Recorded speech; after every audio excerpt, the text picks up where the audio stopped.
Good morning. It is 5:30 on Thursday morning. This is yeah. the beginning of episode number 9. 10. 10. Episode number 10. This is 10. This is a good milestone. Yes. Welcome back to the First Off the Tee. I'm your host, Robert Ivanek, co-hosted by my father, Doug. And let's jump right into it. Yeah. Before we start talking about the podcast, the channel is about to reach a really nice milestone. 100 subscribers on YouTube. Whoa, nice. We are currently at 98. So we need 2 more subscribers to break that 100 level mark. And as a way to celebrate, we are running a giveaway where we're giving away 4 sleeves of my favorite golf balls, the Vice 2020 Pro Soft golf balls. Nice. All you have to do to enter is be subscribed to the podcast or to the YouTube channel. And check out my Instagram where I posted a giveaway post. All you have to do is tag 3 people on that post and be subscribed. You'll be entered into the contest. And then a week from today, on episode number 12, we're going to do a live drawing where we pick out 4 names out of a hat. And those 4 people will be sent a sleeve of these golf balls. Excellent. I've got a lot of meetings today at work with different vendors. I'm going to see if we can get a couple extra subscribers. You have a today. pack of our business cards, right? Make sure you hand them out. I'll bring them out. Okay, good. All right, so guys, help us get over that milestone. We only need 2 more subscribers. So if you are watching this video and you're not subscribed, please do us a favor and hit that subscribe button down below. Anyway, let's get into it. PGA coming up, starting today. Yeah. Playing at TPC Boston. Yep. Let's start off with our picks. Who do you have? Who are you picking? Well, I tell you, I'm gonna go back to my roots. I'm picking Jordan, and I'm picking Brandon Todd again. Okay. He's up there. So Jordan and Todd. Okay. I'm gonna go with DeChambeau, former winner. Yeah.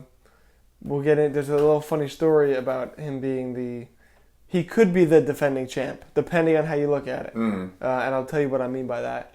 And then I'll go with Ricky Fowler. DeChambeau and Fowler. Good. Also, good pick. former champion at this tournament. Okay, good. So you got some good history there.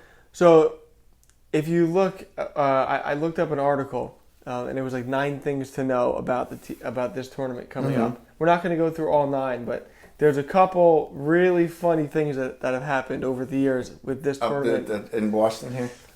Well, funny you say that.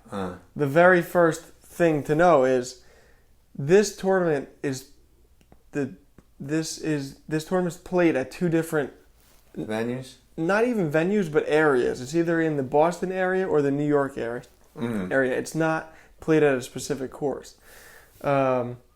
So the defending champ could either be Patrick Reed or Bryson DeChambeau, depending on how you look at it. Oh, I got you. Patrick Reed won this tournament last year, but DeChambeau won this tournament the last time it was played at this Boston course. Boston, yeah. So it's just a little... Yeah. And this is all the Fedex Cup Playoffs also, which is the biggest payout thing that everybody's been shoots for, right? It's the yes. FedEx Playoffs. Yep. Good. And that's why you'll see a lot of the people who win this tournament over the years are big names. Yeah. So this specific tournament, I think it started in 2003. There's been 16 official champions for this. Only twice was the winner of this tournament ranked outside of the top 100. Oh, really? So the big dogs usually come, get in there. Yeah. 11 of the occasions they were inside the top 15. So it's the top 15 guys who are competing. Yeah, because you have to meet that milestone. If you don't get X amount of points this week, you don't play next week. You're out. And then you don't play the following week. Down to thing. Because I think we went to the one. Remember we went to the one up in Ridgewood Country Club years ago. Yeah, that was this tournament.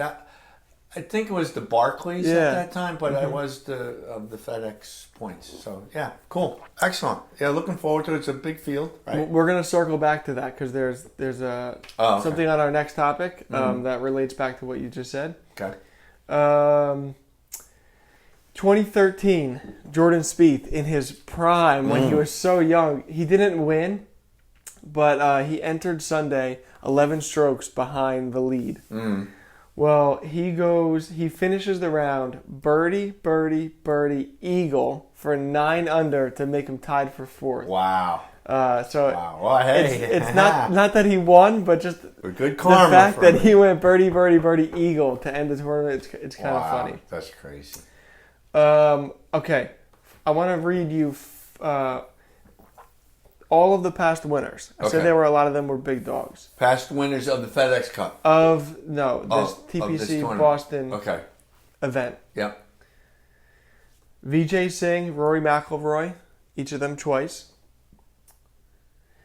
Justin Thomas, Webb Simpson, Bryson DeChambeau, McIlroy, Adam Scott, Tiger Woods, Phil Mickelson, Ricky Fowler, and Charlie Hoffman. Yeah, wow. A lot of big names who get thrown around at TPC Boston. So, and then the last one I wanted to. I already said it. It's even though it's called TPC Boston, it's technically not even played in Boston. It's closer to Providence, Rhode Island than it is Boston. Yeah. And sometimes they play in the New York area. Yeah. It's funny how they picked that out. I don't know how that works, but that's cool. It's called the Northern Trust, right? The Northern Trust is the bank that's supporting it. Yep. And cool. With that, very bad, very sad news for us Brooks Koepka fans. He pulled out for the rest of the season. Wow, that's big news. I didn't even know. I mean, we were briefly talking yesterday. Did you hear the news? I'm like, what news? So Brooks Koepka withdraws from the Northern Trust, ends his 2019-2020 PGA Tour season. So the theory behind, he's injured. Right. They think it's a knee. If you noticed, I believe it was on Thursday of the PGA Championship. I'm sorry, not Thursday. It may have been Saturday. He had a trainer working on his knee during the tournament. Oh, really? Yeah, so there was something going on. He must have heard it. Yeah. Did not play well on Sunday. Yeah. And then I think it was last week, he shot +2 on Thursday and Friday and missed the cut. So something was wrong. And the theory is Koepka, he it's very known he only cares about majors. He doesn't care about these other run-of-the-mill rounds. Regular. Well, in order to get enough FedEx Cup points, you have to place in these other rounds. So he pushed himself too hard. The theory is I think he participated 7 weeks in a row because he had to get his points up, and just the repetition and the overworking of his body, they think led to... Because he had a surgery already, right? He had knee surgery over the off-season last year. So that's the theory. It sucks, especially being big Brooks Koepka fans. We always like to see him out there. So maybe we'll have to go with the brother. Chris.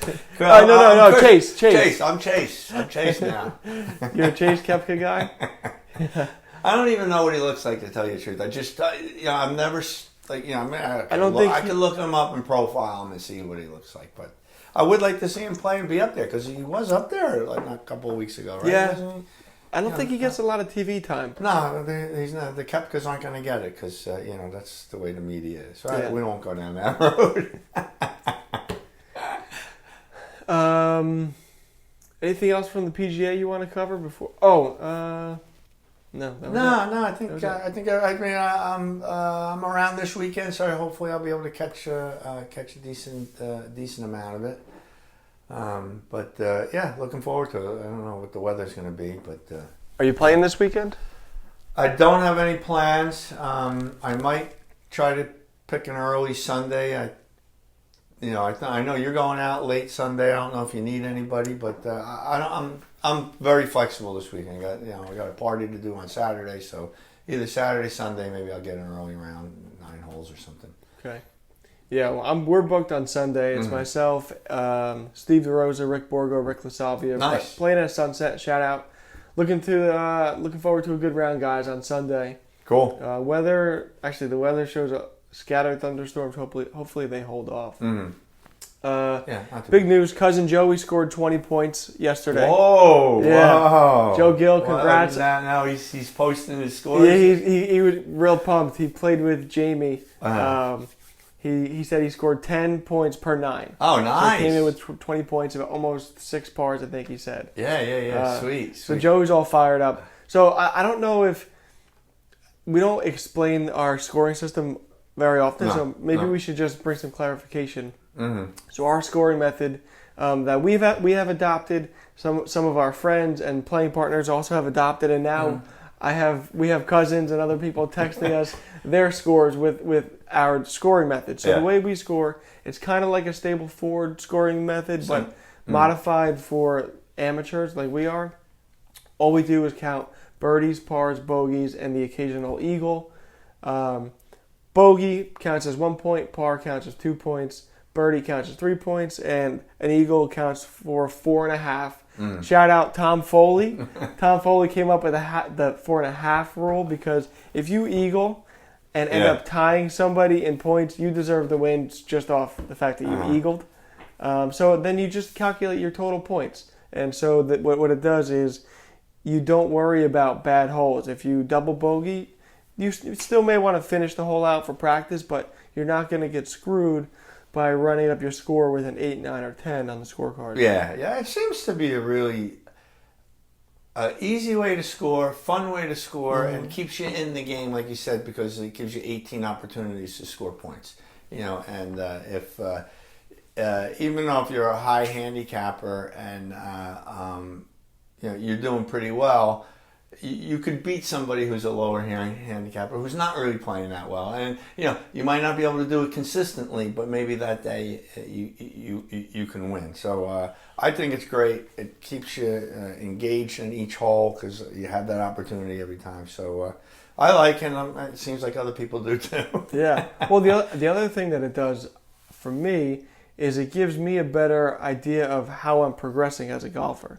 If I was only going to keep total strokes, one bad hole would inflate my total strokes. And when I look back at my year and I'm looking at my scores, it would be tough if I was, let's just say, for example, I was shooting the best round of my life, and then I just happened to have an 8 or 2 8s. Right. That's going to inflate my score, and it's not going to be representative of a really good round. Of how well you versus with this method, if I score 15 points through 10 holes, or through 9 holes rather, that's a killer 9 hole. Maybe the back 9 I blow up, but at least I know, hey, I killed it on that front 9, and I'm able to recognize it because of the way we score. Yeah, and you can see, like you say, you can see that progression. Oh man, I'm bouncing around the 13, 14s, and let me see if I can get 15, 16, 18 points. And I think that's your goal, 18, and that's a great goal. Last year I was averaging 4 points through 9. So that's 8 points around. Yeah. Now I'm probably closer to 10 to 12 points. I've scored up in the 15, 16s. I have 117 under my belt. You need that 18. That was recently. You better I need get that 18. Going, man. I need that 18. With that, when we do play, I prefer to walk. I want to talk about walking versus riding. What are your thoughts? Do you prefer to walk? Do you prefer to ride? What are your... Yeah, overall, I definitely like walking way better. There's a couple of items that are going to take into that. So, number one, I'm cheap and I don't feel like paying for the thing. But really honestly, so most of my golfing career has been 9 holes in the morning, get out, get home. It didn't matter whether you're driving or not, and pay for half a cart or something. So walking has always been what I did. I used to have the pull cart all the time. I used to own one, maybe rent a pull cart. So then I don't know. I've been carrying for the past several years, and we've been playing, we've been carrying. I'll carry 18 holes at Flanders, red to gold, up the hill, and the one guy even made a comment to me one time. He goes, you carrying your clubs? I go, yeah. I go, you know what? How much exercise do I really get? And with the gyms closed now, which so hey, when you got the opportunity to get out there and walk, I like walking. And like you said, with Harvey, and I think you might have mentioned it too, is about over there. But getting distracted, it's just another thing. You can't go on. It's only 90 degrees. You're walking half of the time if you can't scramble around. Yep. So, it's fun. If you're having a tournament, and we're doing Uncle Alan's tournament next month, and that's fun, right? Yeah. When you have newbies there, and it's a best ball tournament. But getting focused, getting in the moment, getting in tune. I like carrying. Yeah, I find the same to be true. I like to walk. I think it slows me down.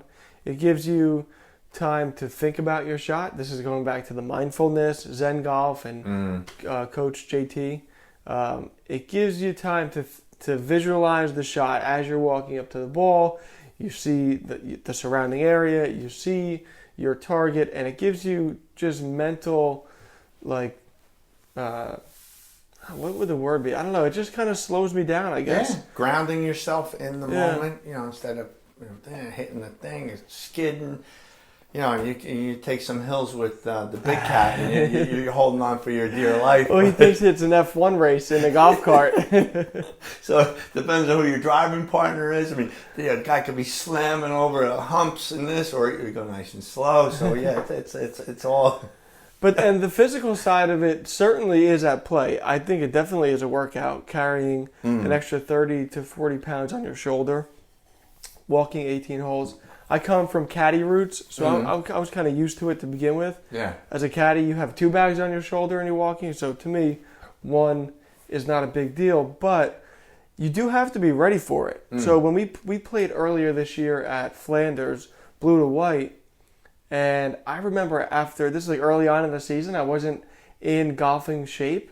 And after the front 9, I was toasted. Physically toasted. And I just felt myself dragging. And of course, the back 9 scores were horrible. And it's going to affect your score, too. It certainly did. And it was funny. I played the front 9 with 1 golf ball, which is always a good indication of a good round. Yeah. Not losing any balls, hitting the ball straight.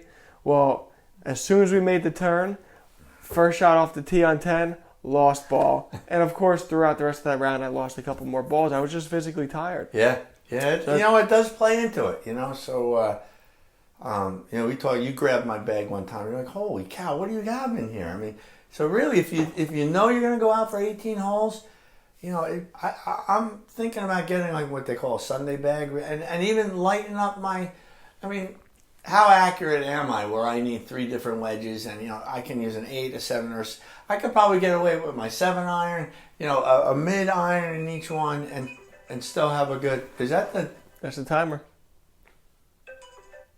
Wow, that's 18 minutes already. Yeah.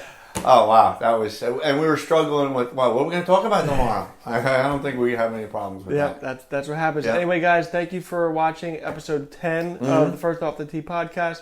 Don't forget about the 100 subscriber giveaway. Enter for your chance to win a sleeve of Vice Pro Soft 2020 golf balls. Anyway, Excellent. Cheers. Cheers. Good luck. Have a good day.